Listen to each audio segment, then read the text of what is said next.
ኣብ ርሑቕን ቀረባን ኮይንኩም እትከታተሉና ዘለኹም ክቡራንን ከመይ ትኾኑ?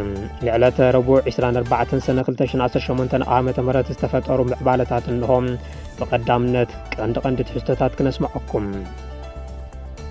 መብዛሕትኦም ተጋሩ ዝኾኑ ኣስታት ስሳ ዝኾኑ ኢትዮጵያውያን ኣብ ቤት ማእሰርቲ ስዑድ ዓረብ ናይ ሞት ፍርዲ ጽበዮም ከም ዘሎ ገሊጾም እቶም ዜጋታት ሰብኣውነት ዝስምዖ ኩሉ ድምፂ ንክኾኖም ተማሕፂኖም ካብ ተጋሩ እስራት ስዑድ ዓረብ ልቢ ዝሰብር ናይ ድምፅን ናይ ጽሑፍን መልእኽቲ ኣብ ኢድና ኣትየሎም ብዝርዝር ክነስምዐኩም ኢና። ሕወሓት ምስ መንግስቲ ኢትዮጵያ ዝገብሮ ዝኾነ ይኹን ዝርርብ እንተሃልዩ ካብ ኣዲስ ኣበባ ወፃኢ ኣብ ካሊእ ሃገር ከም ዝኾነ ፍሊጡ።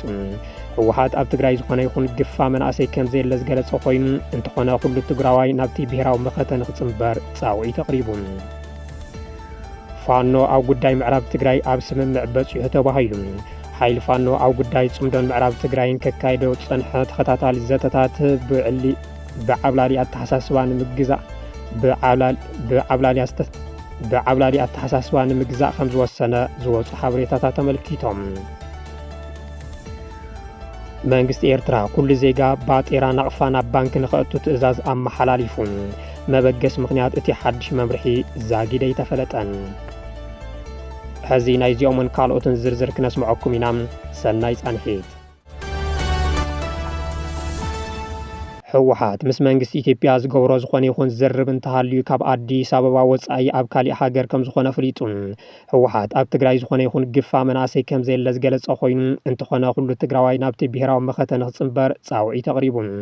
ኣባል ፍጻሚ ስራሕን ሓላፊት ቤት ጽሕፈትን ሕወሓት ወይዘሮ ፈትለወርቂ ገብረ እግዚኣብሔር መንጀሪኖም ኣብ እዋናዊ ጉዳያት ኣድሂበን ጋዜጠኛታት ኣብ ዝሃብኦ መብርሂ ድሕሪ 3 ዓመትን 8 ወርሕን ስምምዕ ሰላም ፕሪቶርያን ምምስራት ጊዜያዊ ምምሕዳር ትግራይን ስጋኣት ምጽናት ዓሌት ኣብ ልዕሊ ህዝቢ ትግራይ ብዘይ ምቁራጽ ይቕጽል ከም ዘሎ ገሊጸን። እቲ ስምምዕ ተኽሲ እኳ ጠጠው እንተበለ ኣብ ትግራይ ናይ ሰብ ኣልቦ ነፈርቲ መጥቃዕቲ ከም ዝተኻየደ መንግስቲ ኢትዮጵያ ኣብዚ ሕዚ እዋን ካብ ምዕራብ ክሳብ ምብራቕ ትግራይ በዝሒ ሰራዊት ብምውፋር ንኹናት ይሸባሸብ ከም ዘሎ ሓቢረን።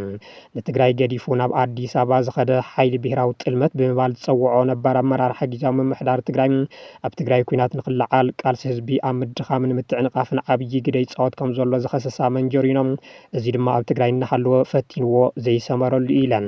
ምስ ክልከላ ቪዛ ጉዕዞ ኣሜሪካን መጠንቀቕቲ ሕብረት ኣውሮፓን ኣመልኪተን መብርህ ዝሃባተን ሓላፊት በጀት ነዳድን ካልኦት መሰረታዊ ሸቐጣትን ብምኽልካል ኣብ ልዕሊ ትግራይ ኩናት ንምክያድ ኣብ ልዕሊ ዝዳሎ ዘሎ ሓይሊ ፀቕጢ ኣብ ክንዲ ምግባርን ኣሜሪካን ሕብረት ኣውሮፓን ኣንጻር ሕወሓት ዝሃብዎ መግለጽታት ነቲ ተበዳሊ ፀቕጢን ምግባር ዝዓለመ ጌጋ ርድኢት ኢለን። ኣሜሪካ ኣብ ልዕሊ መራሕቲ እቲ ሰልፊ ሃርድ ላይነርስ ብምባል ዝወሰነቶ እገዳ ቪዛ ብዝምልከት እቲ እገዳን ውልቀ ሰባት ዘይኮነስ ንመትከላዊ መርገፂ እቲ ውድብ ዘነጻጸረ ከም ዝኾነን ናብ ኣዲስ ኣበባ ዘይኸይድ ኣመራርሓ ሕወሓት ናብ ኣሜሪካ ከይጓዓዝ ተኣጊዱ ምባል ትርጉም የብሉን ግን ፖለቲካዊ እዩ ክብላ ወቒሰን። ከም ኣገላልጻ ወይዘሮ ፈትለወርቂ ምስ መንግስቲ ፌደራል ዘሎ ርክብ ኣመልኪተን ምስ መንግስቲ ፌደራል ዝግበር ዝኾነ ይኹን ዘተ እንተሃልዩ ካብ ኣዲስ ኣበባ ወፃኢ ኣብ ካሊእ ሃገር እምበር ናብ ኣዲስ ኣበባ ናይ ምኸድ ድልየት ከም ዘየለ ቅዋም ውድበን ደጊመን ኣረጋጊፀን። ወይዘሮ ፈትለወርቂ ኣብ ትግራይ ግዱድ ወተሃደራዊ ምልመላ ይካየደሎ ብዝብል ብዝተፈላለየ ማዕኸናት ዜና ዝናፈስ ዘሎ ሓበሬታ ኣብ ትግራይ ዝካየድ ዘሎ ቃልሲ ኣብ ግምት ብምእታው ፍርሕን ረዓድን ንምፍጣር ኮነ ኢልካ ዝተፈብረኸ ብምዃኑ ነፂገንኦም። ይኹን እምበር ኩሉ ጥዑይ ትግራዋይ ብፍቓዱ ናብቲ ብሄራዊ ወፍሪ መኸተ ንኽጽምበር ጻውዒት ኣቕሪበን። ሕወሓት ኣብ ትግራይ ግዱድ ወተሃደራዊ ምልመላ ከም ዘየለ በተደጋጋሚ እኳ እንተገለጸት ኣብዚ ሕዚ እዋን ብዙሓት መናእሰይ ይግፈፉ ከም ዘለውን ዝሰግኡ ድማ ካብቲ ክልል ይወፁ ከም ዘለውን ሂዩማን ራይትስ ዎች ከይተረፈ ዘቃልኦ ሓቂ እዩ። ነበረና ሸዋታ ከሚስ ስለል ረከብናና ስልክው አይፍከርን በሆቢና እንደወከና ተሓወርና በጃኻ ናፍቶም ዝምልከቶም ኣካል ከተውፅዕልና ብትሕትና ንሓተ ከለናና እንደምንም ጥቕሉ ዓፍ ዘለካ ብኣነ ተዝግብ ብትክክለኛ ብልክ ካብኣቶም ሓደ ሞት ተፈረድካ ኣነ ሓደ እየ በቃ። መብዛሕትኦም ተጋሩ ዝኾኑ ኣስታት ስሳ ዝኾኑ ኢትዮጵያውያን ኣብ ቤት ማእሰርቲ ስዑድ ዓረብ ናይ ብሞት ፍርዲ ጽበዮም ከም ዘሎ ገሊጾም እቶም ዜጋታት ሰብኣውነት ዝስምዖ ኩሉ ድምፂ ንክኾኖም እውን ተማሕፂኖም ካብ ተጋሩ እስራት ስዑድ ዓረብ ልቢ ዝሰብር ናይ ድምፅን ናይ ጽሑፍን መልእኽቲ ኣብ ኢድና ኣትየሎም። ብዙሓት ኢትዮጵያውያን ስደተኛታት ኣብ ስዑድ ዓረብ ኣብ ቤት ማእሰርቲ ፍርዲ ሞት ይጽበዩ ከም ዘለዉ ብምግላጽ ህይወቶም ንምድሓን ድማ ህፁፅ ጻውዒት ኣቕሪቦም ኣሎም። እቶም ስደተኛታት ብኢዶም ዝፀሓፍዎን ንህዝቢ ጻውዒት ዝገበሩሉን ሰነድ ከም ዘበልከቶም ዘመልከቶም ብርክት ዝበሉ ኢትዮጵያውያን ኣብቲ መዳግቦን ማእኸል ዓብይ ፀገምን ግሰትን ይጋጥሞም ከም ዘሎ ብምግላጽ መንግስትን ህዝብን ኢትዮጵያ ካብቲ ዘጋጥሞም ዘሎ ሓደጋ ከድሕኖም ጻውዒት ኣቕሪቦም ኣሎም። ብጽሑፍን ብድምፅን ዝተደገፈ ኣብ ስዑድ ዓረብ ካብ ዝርከቡ እስራት ዝረኸብናዮ ሓበሬታ ከም ዘመልከቶም ብዙሓት ካብ ዝተፈላለያ ክፋላት ኢትዮጵያ ዝተሰደዱ ዜጋታት ኣብ መዳጎን ማእኸል ተኣሲሮም ይርከቡ። እቲ ብኢድ ዝተጻሕፈ ሰነድ ከም ዘመልከቶም እቶም እስራት ኣብ ስዑድ ዓረብ ኣብ ዝርከብ ካሚስ ሙሻይት ብተለምዶ ቁጽሪ 5 እናተባህለ ዝፍለጥ ቤት ማእሰርቲ ተኣሲሮም ከም ዘለዉ ይሕብር። እቲ ደብዳቤ ፈላማ ልዕሊ 68 ተጋሩ ዓፋሮታት ኣምሓሩን ኦሮሞን እስራት ከም ዝነበሩ ብሰንኪ ዝተፈጸሙ ቅትለታት ግን ሕዚ ቁጽሮም ናብ 58 ከም ዝወረደ ይገልጽ። ካብቶም ኣብ ማእሰርቲ ቁጽሪ 5 ዝርከቡ እስራት ብዕለት 13 ሚያዝያ 2018 ዓ.ም ሰለስተ ተጋሩ ብምውጻእ ሓይልታት ጸጥታ ስዑድ ዓረብ ዝቐተልዎም እንትኾኑ ብድሕሪኡ 3 ሰነ 2018 ዓ.ም ክልተ ኦሮሞ ተታሒዞም ከም ዝተሰቐሉ 16 ሰነ 2018 ዓ.ም ድማ ካልኦት 5 ተጋሩ ከም ዝተሰቐሉ ካብቶም እስራት ዝተለኣኸ ሰነድ የመልክት።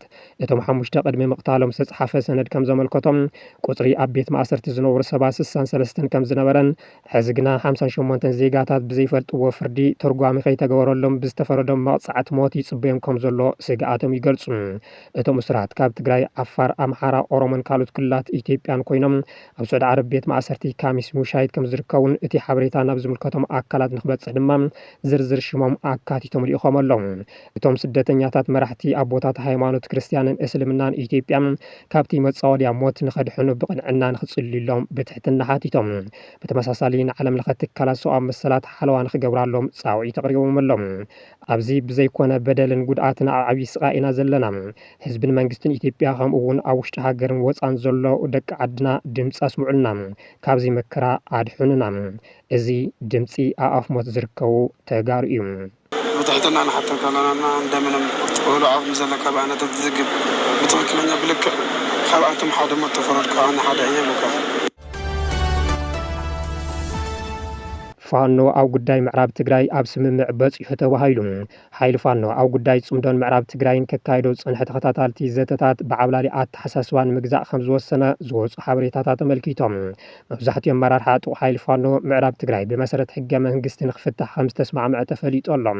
ኣመራርሓ ጎንደር ፋኖ ብፍላይ ምዕራብ ትግራይ ናብ ትግራይ ከይምለስ እናተቃወሙ ከም ዝጸንሐ ዝሕብሩ ፍልፍላት ይኹን በረቲ ዝበዝሕ ኣመራርሓ እቲ ሕዚ ዘሎ ሕገ መንግስቲ ምስ ኩሉ ጸገማቱ ዘይንቕበሎ እንተኾይና ምዝኾነ ይኹን ሓይሊ ሓቢርና ምስራሕ ኣይንኽእልን ቃልስና እውን ክዕወት ኣይኽእልን ዝብል ውሳነ ከም ዝበፅሐ እዩ ተገሊጹ ዘሎ። ቃልስና ክዕወት ስርዓት ብልጽግና ካብ ስልጣኑ ክእለ እንተኾይኑ ምስ ሓይሊ ትግራይ ይኹን ምስ ካልኦት ሓይልታት ሓቢርና ክንሰርሕ ይግባእ ብምባል ሕገ መንግስቲ ምቕባልን ምስ ትግራይ ይኹን ምስ ካልኦት ክልላት ዘሎ ናይ ግዝኣት ጎንፂ እቲ ሕዚ ዘሎ ሕገ መንግስቲ ኢትዮጵያ ተቐቢልካ ካብ ምፍታሕ ካሊእ መማረፂ የብልናን ዝብል መደምደምታ ከም ዝበፅሐ ተፈሊጡ ኣሎ። ንስርዓት ብልጽግና ንምእላይ ምስ ካልኦት ሓይልታት ልፍንቲ ምፍጣር ኣገዳሲ ከም ዝኾነን ነቲ ተጀሚሩ ዘሎ ጽምዶ ብምቕባል ኣብ ልዕሊ ስርዓት ብልጽግና ኦሮሞ ዝጀመሮ ቃልሲ ኣጠናኺሩ ክቕጽለሉ ከም ዝወሰነን ተሓቢሩ።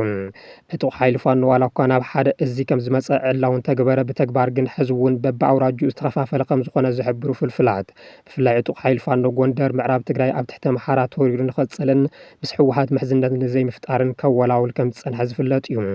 ኣመራርሓ ዕጡቕ ሓይሊ ኣብዚ ሰሙን ኣብ ዘካየደ ኣኼባ ግና ብመሰረት ሕገ መንግስቲ ክግዛእን ምስ ካልኦት ሓይልታት ኮይኑን ስርዓት ብልጽግና ንምእላይን ብዓብላላይ ኣተሓሳስባ ከም ዝተስማዕምዐ እናተገለጸ ይርከብ። ስርዓት ብልጽግና ሰሜናውያን ዝፈጠርዎ ጽምዶ ከም ዓብዪ ስግኣት ገይሩ ብተደጋጋሚ ዝገለጸ ኮይኑ ነጻጺልካ ምውቃዕ ዝብል ስትራቴጂ ሒዙ ይጓዓዝ ከም ዘሎ ይግለጽ።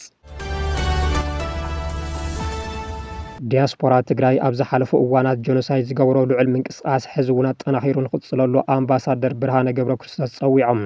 ኣምባሳደር ብርሃነ ኣመራርሓን ኣባላትን ማሕበር ተጋሩ ሰሜን ኣሜሪካ ማትስኣ ቻፕተር ዋሽንግተን ዲሲ መበል 38 ዓመት ዝኽሪ ሰማዕታት 15 ሰነ ኣብ ዝዘከርሉ መድረኽ ተረኺቦም እዮም ነዚ ሓሳብ ዝገለጹ።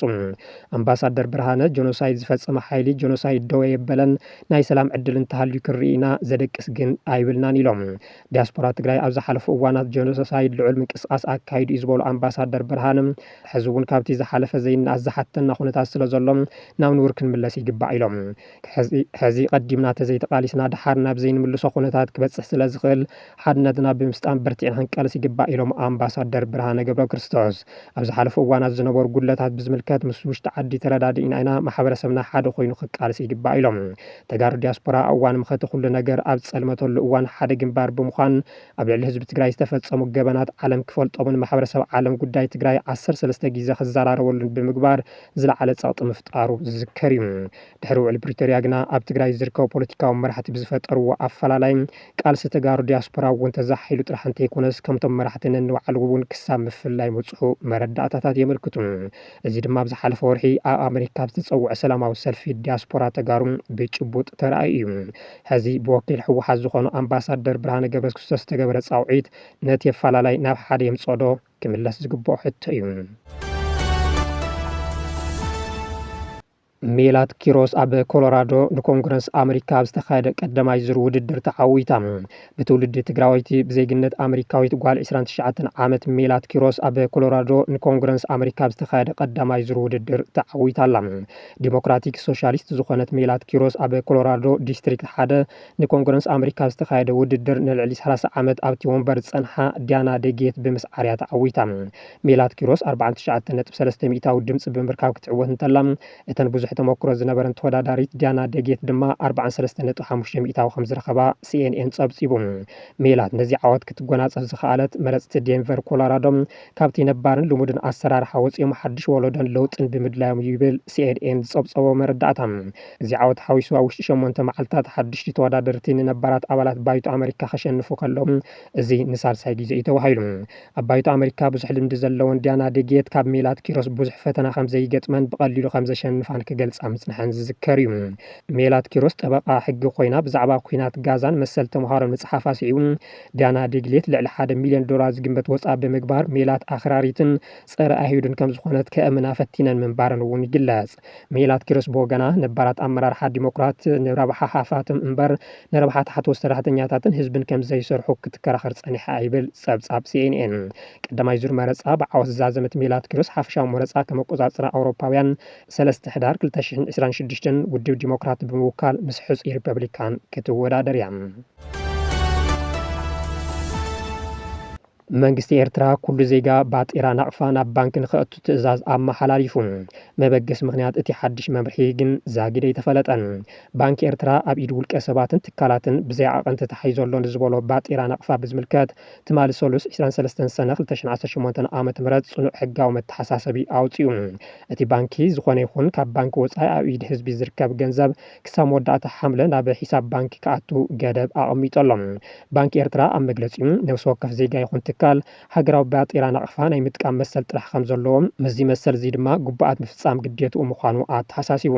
ብተወሳኺ ሃገራዊ ባጤራ ካብ ባንክታት ወጻኢ ኣብ ኢድ ውልቀ ሰባትን ትካላትን ብዘይ ዓቐን ንዘይተወሰነ ግዜ ክትሓዝ ሕጋዊ ከም ዘይኮነ ኣጠንቂቑ።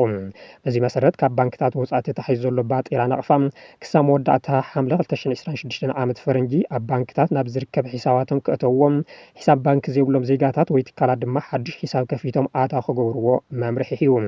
ነዚ መምርሒ እዚ ኣብ ዘይትግብሩን ኣብ ዝተዋሃበ ገደብ ግዜ ገንዘቦም ኣታዊ ኣብ ልዕሊ ዘይገብሩን ወገናት ግን ጽኑዕ ሕጋዊ ስጉምቲ ክወስድ ምዃኑ ኣፍሊጡ። እቲ ኩሰድ ዝተባሃለ ሕጋዊ ስጉምቲ እንታይ ምዃኑ ግን ኣብቲ ሓድሽ ትእዛዝ ኣይተነጸረን። እዚ ድሕሪ ልዕሊ 10 ዓመት ንሃገራዊ ባጤራ ዝምልከት ሓድሽ መምርሒ ባንኪ ኤርትራ ዝወፅእ ዘሎ ህዝቢ ኤርትራ ንነዊሕ ዓመታት ኣብ ትሕቲ ከቢድ ቁፅፅርን ሸርፍን ምንቅስቓስን ገንዘብ ተጠቃምነትን ኣብ ዝጸንሐሉ እዋን እዩ። መንግስቲ ኤርትራ ኣብ ሕዳር 2015 ዓመት ፈረንጂ ንባጤራ ናቕፋ ብሓድሽ ዲዛይን ምቕያሩን ኩሉ ኣብ ኢድ ህዝቢ ዝነበረ ገንዘብ ናብ ባንክታት ከም ዘእቱ ምግባሩን ይዝከር።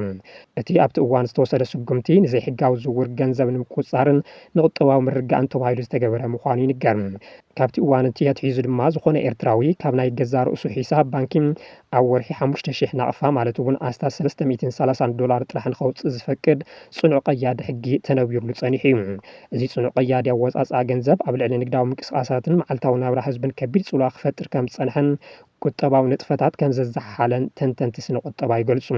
እዚ ሕዚ ወፂኡ ዘሎ መምርሒ ኣብ ኢድ ውልቀ ሰባትን ትካላትን ካብቲ ሕጋዊ ዕዳጋ ወጻኢ ይንቀሳቐስ ኣሎ ዝበሃል ዓቐን ዘይብሉ ባጤራ ናቕፋ ዳግማይ ናብቲ ወግዓዊ ፋይናንሳዊ መሓውር ንምምላስን መንግስቲ ኣብ ልዕሊ ቁጠባን ዑደት ገንዘብን ዘለዎ ቁፅር ብዝያዳ ንምሕያል ዝዓለመ ምዃኑ ይግመት።